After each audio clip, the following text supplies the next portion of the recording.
काँग्रेस नेते राहुल गांधी यांनी आज राजुरा मतदारसंघातील 6,850 मतं वाढवली असल्याचा आरोप केला आहे.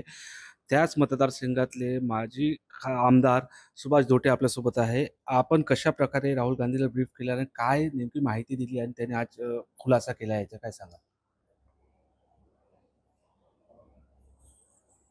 लोकसभेच्या निवडणुकीनंतर विधानसभेची जेव्हा निवडणूक लागली तर लोकसभेच्या निवडणुकीनंतर राज्याच्या विधानसभेमध्ये विशेषतः राजुरा विधानसभामध्ये जवळपास 18,000 मताची वाढ झालेली होती.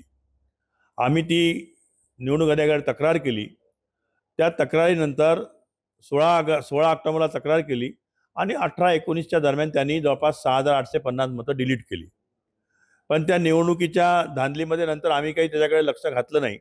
पण जेव्हा निवडणूक संपली आणि आमचे नेते माननीय राहुल गांधी यांनी कर्नाटकमधील मधेपुरा विधानसभा क्षेत्राच्या संबंधामध्ये जनतेला आणि निवडणूक आयोग हे कशी फसवणूक करताय याबद्दलची माहिती जेव्हा सांगितली तेव्हा आम्ही सुद्धा आपल्या विधानसभा मतदारसंघाची सखोल चौकशी केली.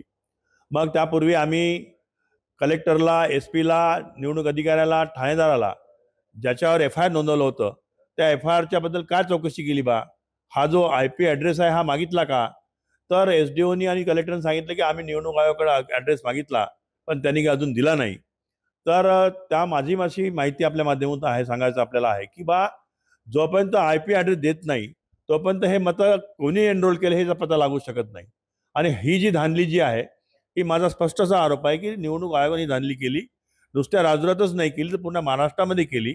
ज्या प्रकारे राहुल गांधी सांगून राहिलेले आहे कि उत्तर प्रदेश, हरियाणा, महाराष्ट्र, बिहार और कर्नाटका ये सभी जगह इन्होंने धांदली की है आणि BJP जे निवडणुका जिंकून आलेल्या आहे या धांदलीच्या भरोश्यावर जिंकून आलेल्या आहे. आणि राजुराची जी निवडणूक झाली ती सुद्धा राजुराच्या BJPच्या उमेदवारांनी मतचोरीच्याच नावाखाली जिंकली असा माझा त्यावर ठाम आरोप आहे. राहुल गांधीने आज स्पष्टपणे चंद्रपूर जिल्ह्यातील राजुराचे नाव घेतलं आहे. तुम्ही कशा प्रकारे राहुल गांधीला ब्रीफ केलं तर काय काय सांगितलं होतं त्यांना? मी माझे पार्टीचे अध्यक्ष माननीय हर्षवर्धन सपकाळजी आणि आमचे प्रदेश प्रवक्ते अतुल लोंढेजी यांच्या मार्फतीने मी राहुल गांधीच्या ऑफिसपर्यंत गेलो. राहुल गांधीला पर्सनली भेटीची वेळ मागितली.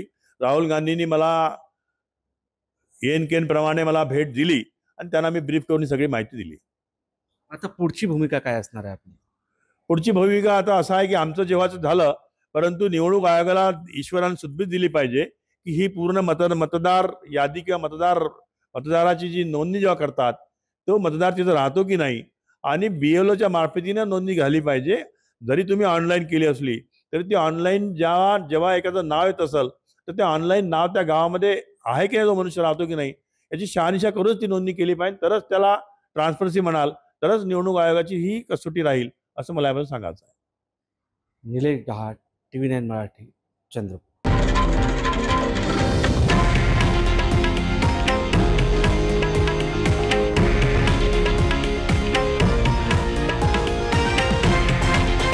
हे आहे देशातील नंबर 1 न्यूज नेटवर्क आणि आपण पाहत आहात TV9 मराठी, एकमेव.